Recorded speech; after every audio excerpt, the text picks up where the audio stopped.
নমস্কার, সবাই আছেন কেমন? গৃহস্থালী চ্যানেলে স্বাগত জানিয়ে একটি পর্ব নিয়ে চলে এলাম। আমি আজকে নিয়ে আইছি আম তেলের আচারটি। তো এই যে তেলটি যখন বানাবেন তখন যখন মুড়িতে মেখে খাবেন না, এক কাপলা মুড়ি বেশি নেবেন, এলে এদিক ওদিক থেকে হাত তুলে তো মুড়িটা নিলে দেন আপনার মুড়িটা কম হয়ে যাবে। একটি দারুণ মশলা দিয়ে আপনাদেরকে এটা দেখাই দেবো লাই। তো সেই জন্য আমি একটি বেশ সুন্দর দেখে একটি শক্তপোক্ত একটি আমকে নিল বলে। হ্যাঁ, এবার আপনি যতটি করে রাখতে চাইবেন তো ততটি নেবেন আর কি। এখানে তো বলার কিছু নেই, আপনার যেমন লাগবে তেমনি নেবে। তা আমটি আমি ভালো করে ধুয়ে মুছে নিয়েছি আর কি। হ্যাঁ, আমটিতে যেন জল না থাকে সেই রকমভাবে একটু দেখে নেবেন। হ্যাঁ, যে ভালো করে একটু শুকনো করে মুছে নেবেন, দিয়ে এরপরে আমটিকে আমি এরকম চৌকা চৌকা করে কেটে নিয়েছি। হ্যাঁ, দিয়ে এরপরে আমের এই যে এই আঁঠির এখানে যে একটা সাদা পাতলা স্তরের মতন থাকে সেইটিকে টেনে টেনে ছিঁড়ে ফালিয়ে দিচ্ছি, কারণ এইটি থাকলে কিন্তু আমটি নষ্ট হয়ে যাবার ভয়টি থাকে, তাই ওইটিকে তুলে ফালিয়ে দিতে হবে। এরপর আমি নুন আর হলুদ দিয়ে ভালো করে এটি মাখিয়ে নিলাম, সুন্দর করে হাতে করে মাখাবেন তাহলে বেশ মাখানোটা ভালো হবে আর কি। দিয়ে এবারে 1 ঘন্টার জন্য এটি মোটামুটি রাখিয়ে দিবেন। হ্যাঁ, তো এটা রোদে না রাখলেও চলবে, এখন এমনি রাখলেই হবে।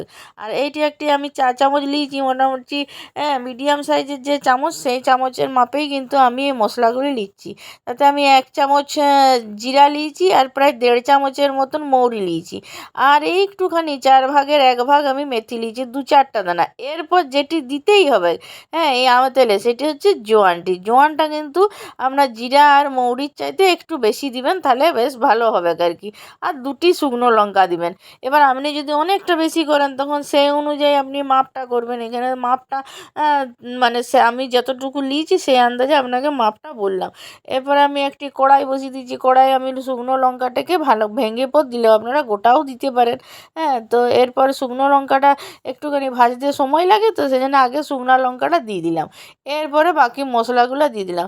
এই মশলাগুলো কিন্তু বিরাট কিছু ভাজার দরকার নাই আর কি, মানে একটু গরম হয়ে গেলেই হয়ে যাবে আর কি। হ্যাঁ, তো অনেকক্ষণ ধরে ভেজে পুরানোর কোনো দরকার নাই। হ্যাঁ, আমি কিন্তু আবারও বলছি, এই আম তেলের আচারে জোয়ান ছাড়া কিন্তু টেস্ট হবে না এবং সুন্দর গন্ধটি ছাড়বে না। তাই জোয়ানটি কিন্তু আপনি নেবেনই আর কি।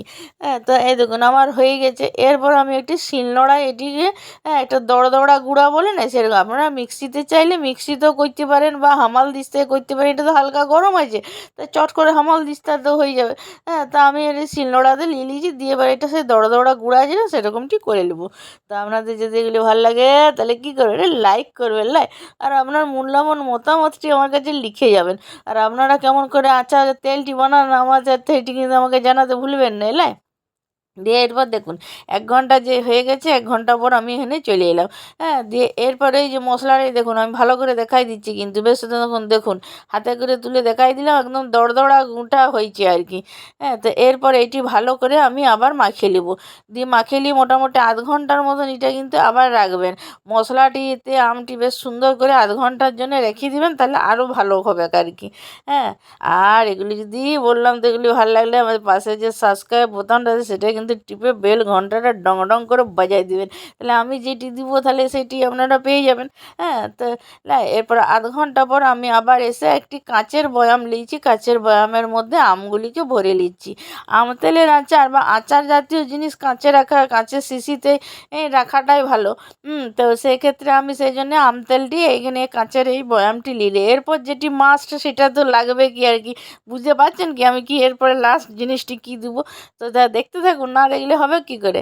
এরপরে যে মশলা সমেতটি, পুরো মশলাটি সমেত কিন্তু আমগুলিকে এর মধ্যে ভরে দিবেন, হ্যাঁ, তো দিয়ে এরপর সুন্দর করে পুরাটাই ভরে দিলেন। এরপরে যে জিনিসটি দিতে হবে অপেক্ষা করে তাকাই আছে দিদি এবার কী দিবে গেলে। হ্যাঁ, তো এরপর দেখুন কী দেবো, এরপর হচ্ছে একটু বেশ সুন্দর করে একটু সর্ষার তেল দিয়ে দেবো। এই সর্ষার তেলটা দিয়ে যেন মুড়িটা মেখে খাবেন না, দারুণ একটা সুঘ্রাণ হবে। হ্যাঁ, তো এরপরে এই দেখুন ভালো করে দিয়ে দিলাম। এবার আপনাদের দেখে মনে হচ্ছে যে বাবারই শিশিটা একবারে আমে ভর্তি হয়ে গেছে, কোনো চিন্তার কারণ নাই, যেহেতু আমটাতে নুন মাখানো হয়ে যাবে মোটামুটি 2 দিন পরেই দেখবেন।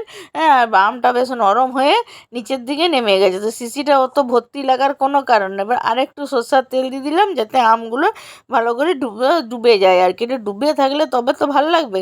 হ্যাঁ, দিয়ে এরপর ভালো করে টাইট করে লাগাই একটু ঝাঁকাই দিলাম যাতে ওই মশলাগুলোর সাথে পুরো তেলটা ভালো করে মিশে যায় আর কি। হ্যাঁ, তো এরপরে আপনি যদি রোদে রাখতে পারেন তাহলে তো খুবই ভালো হয়। হ্যাঁ, বেশ আরও ভালো মজবে। আর যদি এখন তো সবারকার রোদে রাখার অসুবিধা, তাহলে ঘরে রাখলেও কোনো অসুবিধার কোনো কারণ নেই বা নষ্ট হবার কোনো ভয় নাই। আর দেখুন একবার, আর তেমনি সুন্দর গন্ধটা উঠেছে। হ্যাঁ, আমি কিন্তু আবার বলে রাখলাম, আমি যেন মুড়িটিতে মেখে খাবেন না, এক খাবলা কিন্তু মুড়ি বেশি নেবেন না। হ্যাঁ, তো এমনি করে কিন্তু বানান, খান আর গৃহস্থলী সোনালিদির পাশে সব সময়ের জন্য থেকে যান।